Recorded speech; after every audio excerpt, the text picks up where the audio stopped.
Hey guys, Brian here with Mustang Ecoboost Garage, and today is Dyno Day Take 2. I'm taking my car back to the dyno shop to get my actual numbers.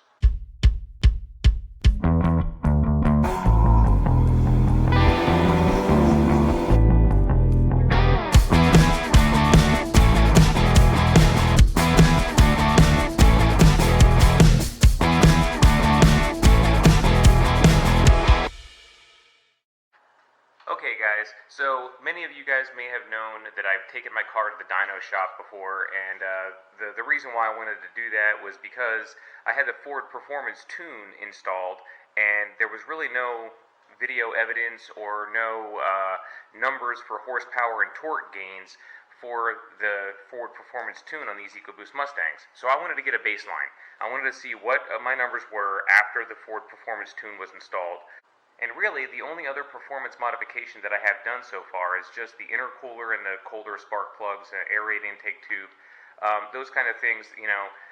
So it's really just a good baseline for me to get these numbers. Now, when I went to the dyno shop the last time, we didn't know at that point that the 10-speed automatic transmission needed to be doing the pulls in 7th gear. So we did them in 5th gear erroneously, and that's what this whole visit is about. So this time I'm going to go back to the dyno shop. We're going to do it in 7th gear, and we're also going to have the dyno plug disconnected from underneath the hood.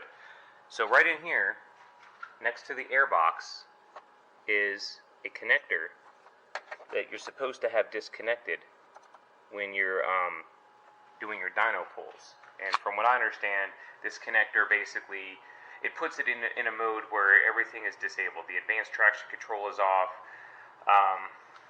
and any other limiting ECU factors will be disengaged by disconnecting that plug so that you can actually perform your pull at the highest possible horsepower and torque power band.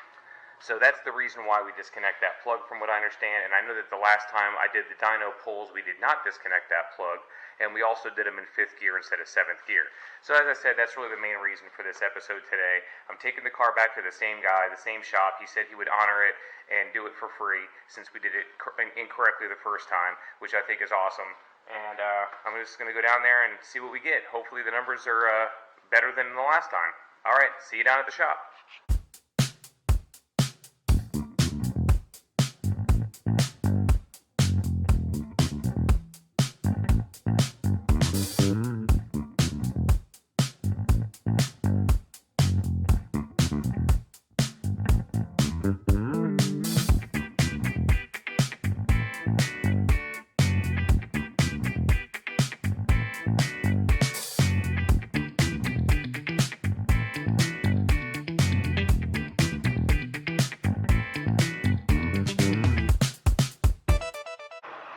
Hey guys, here at the dyno shop, I'm just waiting for them to get some cars moved out of the way. As you can see, we got a Firebird and a Corvette on there on the dyno right now. They're going to have to move those out of the way, but just wanted to go ahead and show you guys what the new stance looks like with these wheels spacers that I just had installed.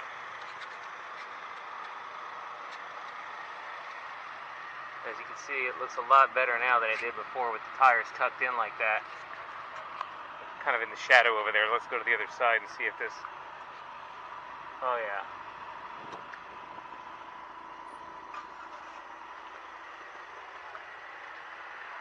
Yeah, that looks really sweet. And the grill from the front, you can see. Upper and lower. I'm really liking the way that this thing is coming together so far.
less power just then.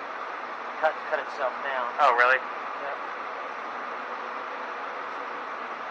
And that happened automatically? What do you mean that happened automatically? No, I'm just asking. Did it happen automatically? Yeah, the screen popped up and said reducing power due to... That's the same thing that happened to me when I was on the track. Yep. I think it was a hotter day. Yeah, it was definitely a hotter day. Definitely a hotter day. And so that was the second one I just did.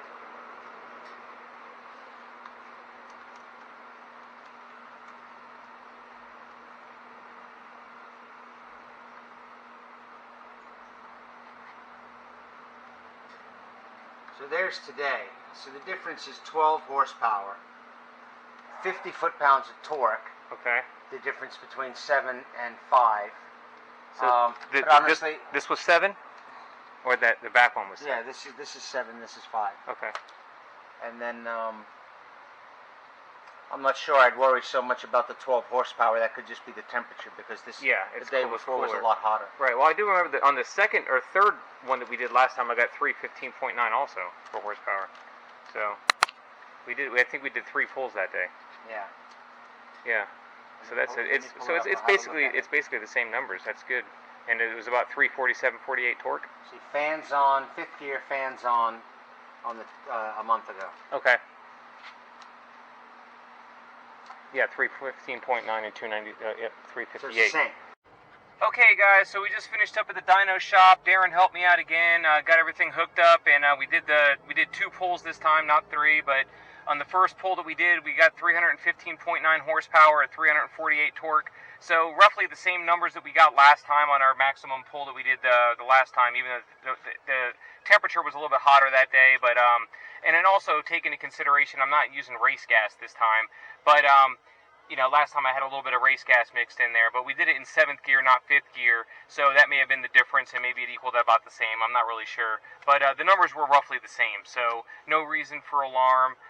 Anyway, he gave me some pointers about how to reduce the temperature, because on the second pull today, we had the same temperature issue that I was seeing on the track happen on the dyno. He got a message in the dash that said reduced power due to engine temperatures, and it started slowing down automatically for him, and he just had to finish that pull without reaching the top of the band. So we only got 303 horsepower that pull. But yeah, he mentioned a few things that could be done with a professional tune that would help that, and then also the fuel schedule. We could bump that up, get it more consistent, and hopefully that would that would add a little bit more horsepower to the car as well. So overall, I'm pretty happy. 315 to 316 horsepower is not bad for the the amount of mods that I've done so far, which is basically just the Ford tune with the KN filter, and I've got the the CV Fabrications full race intercooler in the front. Aside from that, I've got the Kohler plugs, I've got a catch can, I've got the the wheel spacers, I've got the BMR the BMR IRS lockout kit, stuff like that. But those aren't going to add any extra horsepower or torque.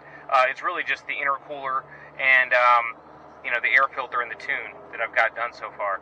Another thing that we did notice is that there's a lot of temperature coming off from around where the catalytic converter is. So I might think about removing that, even though it's against the law in California. But the first time I have to worry about that is maybe 5 or 6 years from now.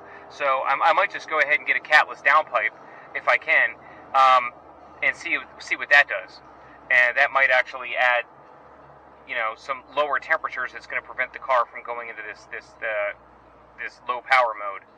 But anyway, just wanted to get this video guide to you guys. Heading back home right now. Pretty happy about the numbers that I got. Let me know what you think, and if you got any questions, hit me up. All right, peace out, fellas.